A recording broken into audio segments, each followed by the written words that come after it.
दोस्तों, आज हम बात करेंगे भारतीय दलित आंदोलन की। भारत का दलित आंदोलन केवल राजनीतिक सत्ता प्राप्त करने का आंदोलन नहीं था। यह सदियों से चली आ रही सामाजिक असमानता, छुआछूत, जातिगत भेदभाव और सम्मान से वंचित किए जाने के विरुद्ध मनुष्य की बराबरी और स्वाभिमान की लड़ाई थी। इस आंदोलन का इतिहास बहुत लंबा और अनेक धाराओं वाला है। इसमें संत परंपरा, सामाजिक सुधार, शिक्षा संगठन, पत्रकारिता, राजनीतिक प्रतिनिधित्व और संविधान संबंधी सभी महत्वपूर्ण भूमिका रही है। भारतीय समाज में जाति आधारित श्रम विभाजन बहुत पुराना है। समय के साथ अनेक समुदायों को सामाजिक पदानुक्रम में नीचे रखा गया और कुछ समुदायों को अस्पृश्य माना जाने लगा।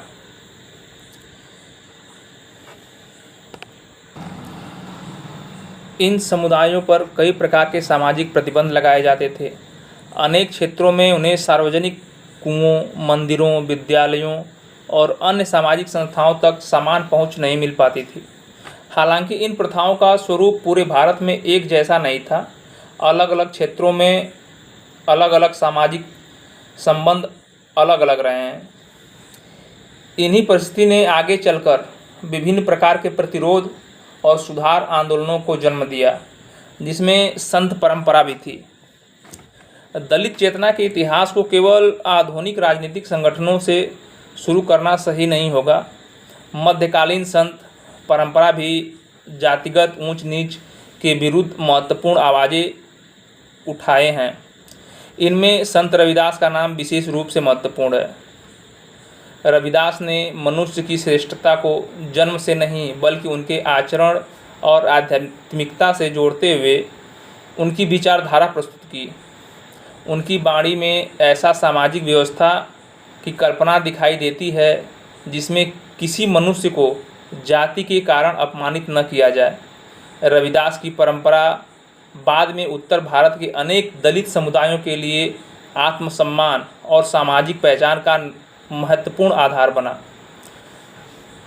19वीं शताब्दी में अंग्रेजी शासन के साथ भारत में आधुनिक शिक्षा, मुद्रण, जनगणना, कानूनी संस्थाओं और नई राजनीतिक संस्थाओं का विस्तार हुआ। इससे सामाजिक समूहों को अपनी स्थिति पर नए तरीके से विचार करने का भी अवसर मिला। इसी दौर में ज्योतिबा फूले और सावित्रीबाई फूले ने जातिगत भेदभाव, महिला शिक्षा से जो वंचित किए जा रहे थे उनके विरुद्ध महत्वपूर्ण आवाज़ उठाएं।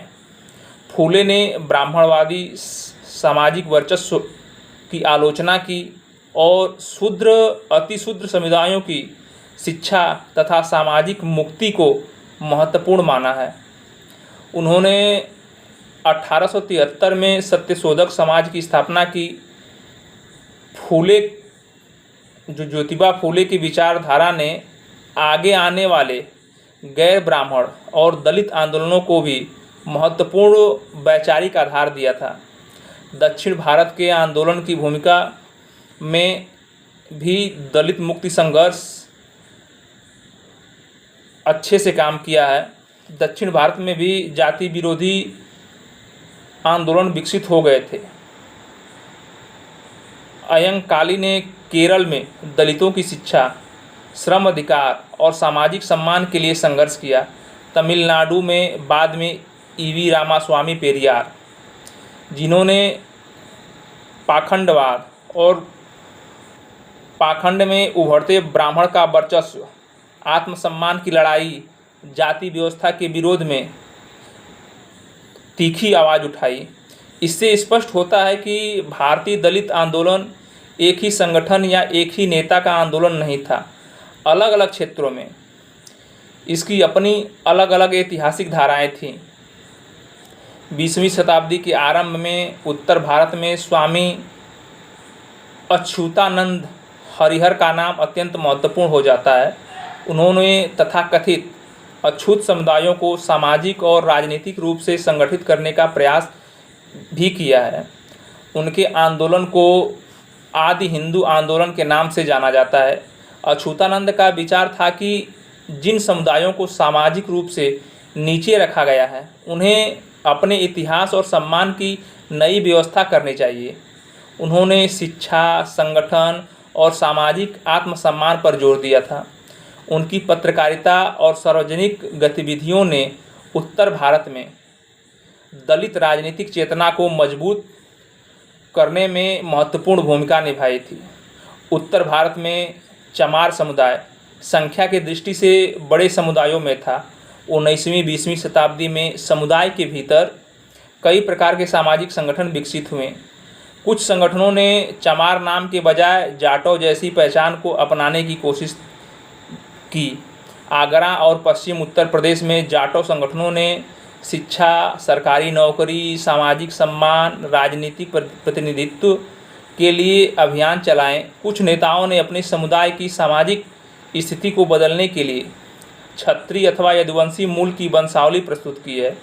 इसे इतिहासकार अक्सर संस्कृतिकरण और जाति पहचान के पुनर्निर्माण की व्यापक प्रक्रिया से जोड़कर देखते हैं। यह केवल नाम बदलने का प्रश्न नहीं था, इसके पीछे एक गहरी आकांक्षा थी। जिस समाज ने हमें नीचा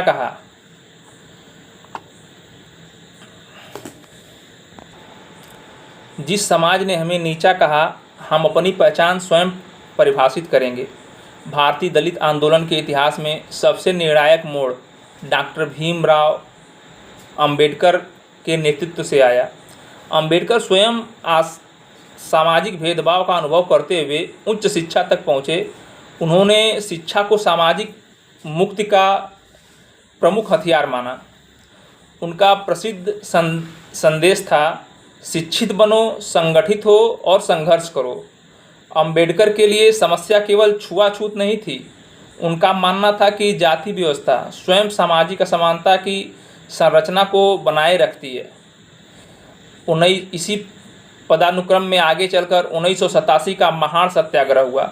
दलित आंदोलन के इतिहास में अत्यंत महत्वपूर्ण घटना है। महाराष्ट्र के महाड़ में सार्वजनिक जल स्रोत से पानी लेने के अधिकार के लिए अंबेडकर के नेतृत्व में ही यह आंदोलन हुआ था। यह केवल पानी पीने का सवाल नहीं था, यह सवाल था, क्या एक मनुष्य को सार्वजनिक संसाधन पर दूसरे मनुष्य के बराबर अधिकार नहीं है। महाड़ आंदोलन ने दलित अधिकारों को सार्वजनिक और राजनीतिक प्रश्न बना दिया था। इसी आंदोलन के दौरान अंबेडकर ने मनुस्मृति की आलोचना करते हुए उसके प्रतीकात्मक दहन का आयोजन भी किया था। दलित को धार्मिक स्थलों में प्रवेश न देने की प्रथा के विरुद्ध भी आंदोलन हुए। अंबेडकर के नेतृत्व में कालाराम मंदिर सत्याग्रह इसका प्रमुख उदाहरण है। इन आंदोलनों का उद्देश्य केवल मंदिर में प्रवेश करना नहीं था।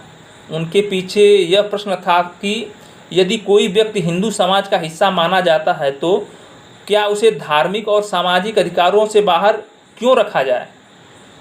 अंबेडकर ने जल्दी ही समझ लिया था कि केवल सामाजिक सुधार पर्याप्त नहीं है। यदि दलित समुदायों के पास राजनीतिक और शक्ति प्रतिनिधित्व नहीं होगा तो उनके अधिकारों की रक्षा कठिन हो जाएगी। इसीलिए उन्होंने पृथक निर्वाचन मंडल और राजनीतिक प्रतिनिधित्व की मांग की थी। 1930 से 1932 के गोलमेज सम्मेलनों में अंबेडकर ने दलितों के राजनीतिक अधिकारों की जोरदार पैरवी की और 1932 में ब्रिटिश सरकार ने दलितों के लिए पृथक निर्वाचन मंडल की भी व्यवस्था की। महात्मा गांधी ने इस व्यवस्था का विरोध किया और यरवदा जेल में अनशन शुरू कर दिए, जिसके बाद अंबेडकर और गांधी जी के बीच पूना पैक्ट का समझौता हुआ।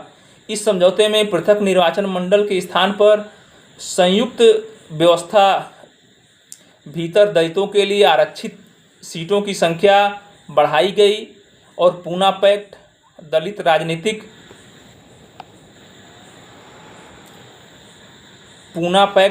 राजनीतिक इतिहास की सबसे महत्वपूर्ण और विवादित घटनाओं में से एक है। 1947 में भारत स्वतंत्र हुआ। अंबेडकर स्वतंत्र भारत की संविधान सभा में महत्वपूर्ण भूमिका में आए और बाद में स्वतंत्र भारत के पहले कानून मंत्री भी बने। संविधान सभा में असमानता, स्वतंत्रता और सामाजिक न्याय के सिद्धांतों को महत्वपूर्ण स्थान दिया गया। विशेष रूप से अनुच्छेद 17 ने इस अस्पृश्यता को समाप्त घोषित किया। इसके अलावा अनुसूचित जातियों और अनुसूचित जनजातियों के लिए राजनीतिक प्रतिनिधित्व तथा सरकारी सेवाओं और शिक्षा में विशेष प्रावधान की संवैधानिक व्यवस्था की गई। इस प्रकार दलित आंदोलन की अनेक मांगें संवैधानिक अधिकारों के रूप में सामने आई। स्वतंत्रता के बाद भी संघर्ष जारी है। कानून बदलने के बावजूद सामाजिक व्यवहार तुरंत नहीं बदल जाते। ग्रामीण क्षेत्रों में भूमि, मजदूरी, सामाजिक प्रतिष्ठा और संसाधनों को लेकर संघर्ष अभी भी जारी है। कई स्थानों पर दलितों के विरुद्ध हिंसा भी हुए। इसलिए स्वतंत्रता के बाद दलित आंदोलन का स्वरूप बदल गया, लेकिन आंदोलन अभी खत्म नहीं हुआ है। इस पर प्रश्न है, क्या भूमि अधिकार अभी सभी को बराबर है? शिक्षा, रोजगार, आरक्षण, राजनीतिक प्रतिनिधित्व आदि जैसे मूल समस्याएं हैं। अंबेडकर के निधन के बाद उनके मानने वाले या उनके चाहने वालों ने उनके राजनीतिक विचारों को आगे बढ़ाने का प्रयास किया, जिसमें रिपब्लिकन पार्टी ऑफ इंडिया इसी राजनीतिक विरासत का महत्वपूर्ण परिणाम थी। हालांकि पार्टी बाद में अनेक गुटों में विभाजित हुई, लेकिन उसने महाराष्ट्र और अन्य क्षेत्रों में अम्बेडकरवादी राजनीति को जीवित रखा है। 1970 के दशक में महाराष्ट्र में दलित पैंथर्स का उदय हुआ। यह आंदोलन साहित्य, संस्कृति और राजनीतिक तीनों से जुड़ा था। दलित पैंथर ने जातिगत हिंसा और सामाजिक अन्याय के विरुद्ध तीखा प्रतिरोध किया। उनकी भाषा पहले की अपेक्षा अधिक आक्रामक और क्रांतिकारी थी। दलित साहित्य के विकास में भी इस दौर का महत्वपूर्ण योगदान रहा है। नामदेव ढसाल, राजा ढाले और अन्य लेखकों ने दलित जीवन के अनुभवों को साहित्य के केंद्र में लाया। दलित आंदोलन केवल सड़कों और संसद तक सीमित नहीं रहा, उसने साहित्य को भी बदल दिया। दलित लेखकों ने कहा कि दलितों की कहानी दूसरे द्वारा लिखे जाने के बजाय दलित स्वयं लिखेंगे। मराठी, हिंदी, तमिल आदि भारतीय भाषाओं में आत्मकथाएं, कविताएं, कहानियाँ और आलोचनात्मक साहित्य सामने आए। ओम प्रकाश वाल्मीकि की जूठन, शरण कुमार लिम्बाले की अक्करमासी, तुलसीराम की मुर्दहिया जैसी आत्मकथाएं दलित जीवन के अनुभवों को व्यापक समाज के सामने लेकर आईं। कांशीराम और बहुजन राजनीति। उत्तर भारत में दलित राजनीति को नई दिशा देने वाले नेताओं में कांशीराम का महत्वपूर्ण स्थान है। उन्होंने पहले सरकारी कर्मचारियों के बीच संगठन निर्माण किया और बाद में बामसेफ DS-4 तथा अंततः बहुजन समाज पार्टी के निर्माण की दिशा में भी काम किया। उनकी राजनीति का केंद्रीय विचार था कि केवल दलित ही नहीं बल्कि अन्य पिछड़े, शोषित, वंचित समुदायों को भी व्यापक बहुजन राजनीतिक गठबंधन में संगठित किया जाए। उनका प्रसिद्ध सूत्र था, जिसकी जितनी संख्या भारी उसकी उतनी भागीदारी। यह विचार राजनीतिक प्रतिनिधित्व को जनसंख्या और सामाजिक शक्ति से जोड़ने की कोशिश की। बहुजन समाज पार्टी के माध्यम से मायावती उत्तर प्रदेश की राजनीति में प्रमुख नेता बनी और कई बार मुख्यमंत्री भी बनी। यह भारतीय दलित आंदोलन के इतिहास में एक महत्वपूर्ण परिवर्तन था। अब दलित राजनीति केवल विरोध या अधिकार मांगने तक नहीं थी, यह राज्य सत्ता के संचालन तक पहुंच चुकी थी। मायावती के दौर में दलित प्रतीकों, अंबेडकर, कांशीराम और अन्य बहुजन नायकों की स्मृति को सार्वजनिक स्थानों और राजनीतिक सांस्कृतिक विशेष महत्व दिलाया गया। 21वीं सदी में दलित आंदोलन के मुद्दे और भी व्यापक हुए। आज आंदोलन केवल छुआछूत या आरक्षण तक सीमित नहीं है। इसके प्रश्न हैं शिक्षा, रोजगार, प्रतिनिधित्व, सम्मान और सांस्कृतिक पहचान की। सोशल मीडिया ने भी दलित युवाओं को अपनी बात सीधे रखने का मंच दिया है। विश्वविद्यालयों में दलित छात्र संगठनों और सामाजिक न्याय के आंदोलन ने जाति के प्रश्न को नई पीढ़ी के सामने रखा है।